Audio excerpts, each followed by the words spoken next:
So welcome back to another edition of the Behind the Department video series. This month, September of the 2024 calendar project with Fire and Safety Services here in New Jersey. We're in the Borough of Berlin, New Jersey, a part of the state that I've never been to before. I didn't really know much about you guys down here in the department, so today's been a fantastic opportunity to look behind the garage doors to see what's happening here. So first and foremost, I want to introduce my two guests today on the video, Bill Behnke.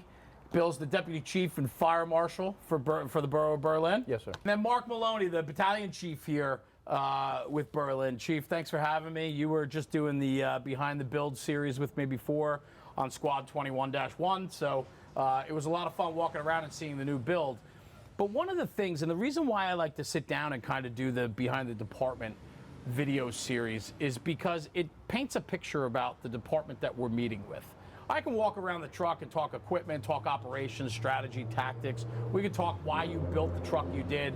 But if we don't understand the department, the type of department you are, and the history that and culture that comes along with that, sometimes there's a miss on why you did what you did when you build the trucks. And so, Chief, I'd love to start with you real quick. Mark, you know, we talked about the truck, we walked around before, but the Pierce apparatus, Pierce is an important brand to the Berlin Borough Fire Department, correct? Yes. Yeah, so you have a couple different pieces here working with fire and safety. When you went out to design your new squad engine, right, it was important to find a manufacturer that you could work with well, right? Yes. Talk to me a little bit about that process. We already had two Pierces previous, three, and the quality of the truck, it holds up. We have one for over 20 years now that is now going to go into reserve status. And, you know, whatever we need, they're there for us. Yeah. And so, and I'd love to just follow up on that too. The introduction of a squad company is not a new concept for you guys, correct? Correct. Yeah. Chief. Yes. Thanks for joining me. My pleasure. You're a busy guy. You've been running in and out all day while we've been here. Yeah, it's part of the job. You know, we take on all kinds of responsibilities. Well, you know what I love too, though, is it strikes me as a very small town feel here.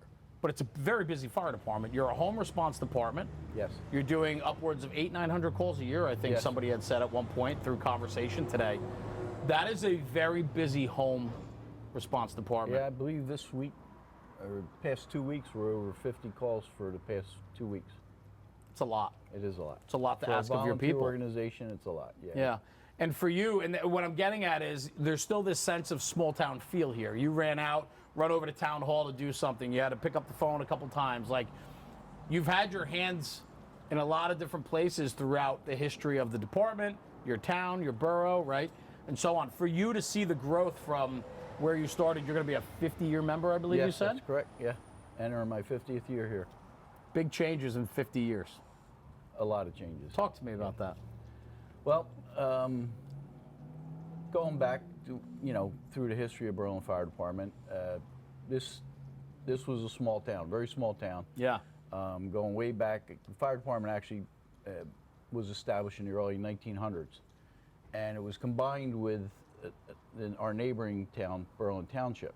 Okay, the fire department over there. So we've actually had a working relationship with our neighboring town for almost the entire time. Sure. It was one fire department, Berlin, West Berlin and Berlin Fire Department, and then when the towns split and they divided the town, they divided the fire departments. They created their own fire department, and we created our own fire department. But we still to this day work together almost as one fire department, which is great. I mean, you know, that kind of support, it works very well. So we always know we have some sort of backup coming if we get something. You know, with limited resources and limited manpower, as a volunteer organization, you rely on your neighboring communities. And working close with a neighboring community as such as we do, you have the opportunity to train together, you know, kind of standardized equipment. Yeah, so for sure. everybody is familiar with the equipment and things like that, and share resources. Share personnel resources. It's gotten to the point where we are able to allow their personnel to, through an agreement, an alliance agreement with the communities, we're now permitted where if they're in the area, they come here, they jump on our truck, they grab gear here, vice versa. If one of our guys is over there or in their area and they get a call, they can go in the station, grab gear, and jump on their truck. We're all going to the same place. We're doing the same job. Well, and I love that, right? Recognizing the importance of having to shift focus and change and innovate over time. Yeah. And for 50 years, the amount of change that has probably gone through these walls, not just the faces, but the way you operate, the call volume increasing, the responsibility for more training, more drilling, and so on. Yeah. Quite a change. Quite a change. We're continuously trying to adjust to new regulations, new requirements for volunteer firefighters. They continuously throw additional requirements for volunteers and paid firefighters. I mean, they're going through the same thing. It's just a little easier because they can accomplish some of the things that they need, the training requirements, things, while they're getting paid to be there. Where with the volunteer, they're doing this on their own time generally. They got jobs and they got other responsibilities, family responsibilities, and so when they got to do the training and things like that, learn equipment and stuff like that, they're doing that after they leave their work and still have to, try to accommodate family needs and things like that and other social needs. So it's getting tough. Very great points and well taken. And Mark, I'd love for you to jump in because you're that next generation, right? And now that you're in a battalion chief spot, Borough of Berlin Fire Department, you guys have innovated in trying to find ways to support your volunteers. I had a great conversation with your chief earlier before he had to leave. And the conversation with him was wanting to do everything he can for his people to maximize the effort of your volunteers, to get the most out of them, but by giving them everything they need to be able to perform for you and for the citizens of this area, right? So, Mark, you guys have gotten creative. It's a home response department, but you guys have put other things in place to ensure staffing, correct? Yes. Talk to me a little bit about where we are today. So 4 years ago, we applied for a SAFER grant, and we got it, and we had in-station duty crews at our peak times. They did a whole data study of when our call volume is at its top, and we did 4-hour shifts, and they were based on our peak times. Yeah. That has since concluded, and the town is now supporting us and giving us the money to keep that going, and we're applying for that SAFER grant again to continue it. I think what's really interesting there is like taking advantage of opportunities that exist, and there's tons of grant money out there, and it's not for everybody. It doesn't get earmarked all across the board, evenly. And so to be able to put together a program takes a lot of upfront effort and thought in innovating in how we can present a grant application to help support our department, right? And so you guys were awarded a SAFER grant that helped you put on duty crews, which you compensated for. So it's volunteer, yet there is a compensation for people that are willing to put in time, dedicated time to the firehouse. Yeah. I think it's smart, right? And then to look at it and for the borough to I think, piggyback on that, for them to understand the importance and significance of that and then continue to support that program. It's incredible. Bill, I have to think for you, being involved with the town like you are, and seeing these apparatus in and out of the doors all day long, it was coming. Yeah. Something had to change. Yeah, we realized years ago that we had to start planning for the future. Yeah. As your volunteer staffing started to dwindle, we realized that we had to come up with some solutions to keep the trucks responding and keep personnel coming to the firehouse. In my day, guys were always hanging out at the fire station. Right. It was like I grew up in it. It was your social activity. Yes. You spent all day there. You would go home, go to bed, get up, go to work, come back and go to the firehouse. That's right. And That's right.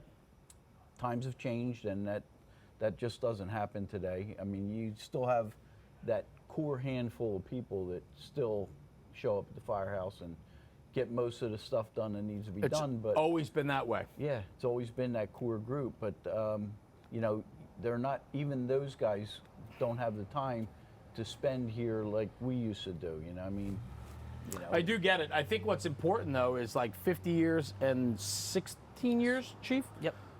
So 50 years and 16 years. What's important, though, is you're both on the couch today talking with me in a common front. And a lot of times we'll find there's pushback between the generational values, where as the older guys don't like change as much as younger guys want to come in and say we need to make some changes. And finding that middle ground is what pushes a department forward.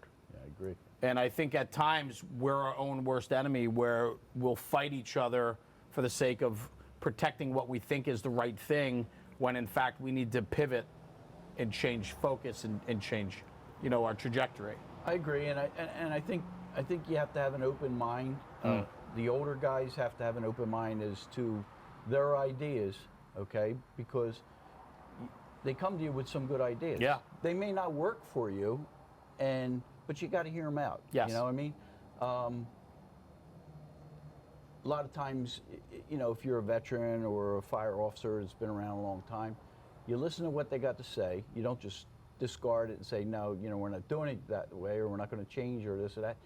You listen to them. Now, if it can work and you can apply it, okay, maybe you do make the change.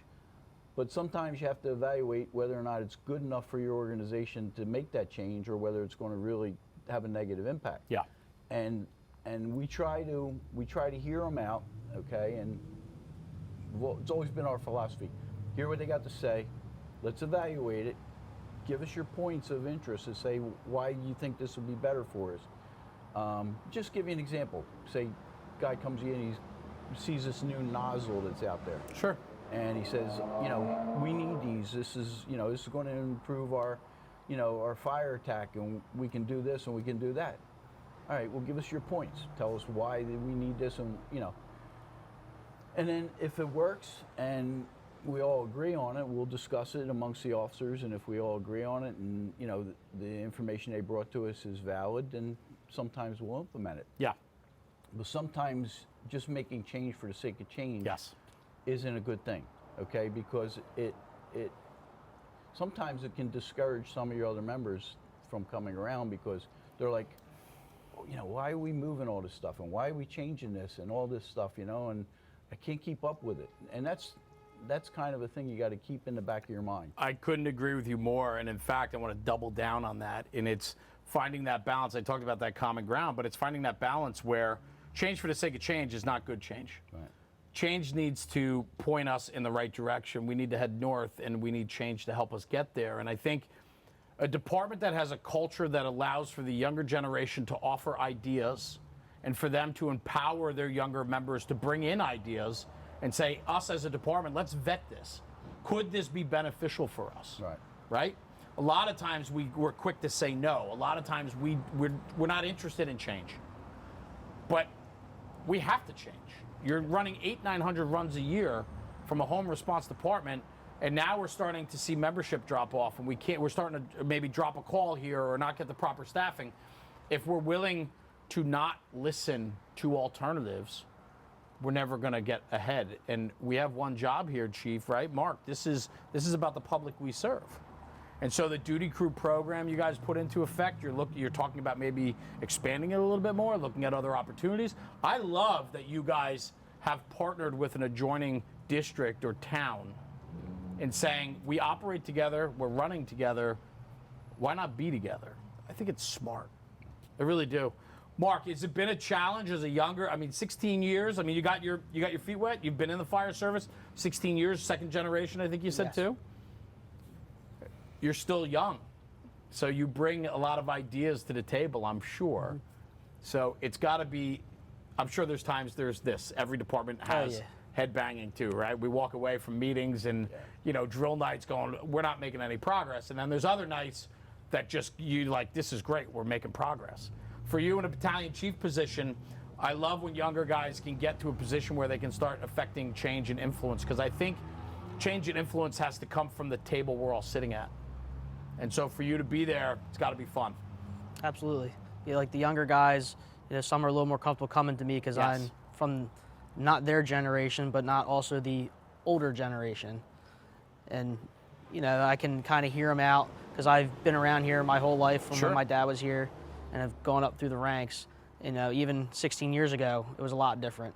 We were getting, 20 guys to show up for, Yeah. an alarm system, Yeah. a nuisance run. And it's not like that anymore. So, these guys, younger guys, are computer savvy. They're always watching YouTube. They see a lot more things than we would. So when they have an idea, we don't just shun them away.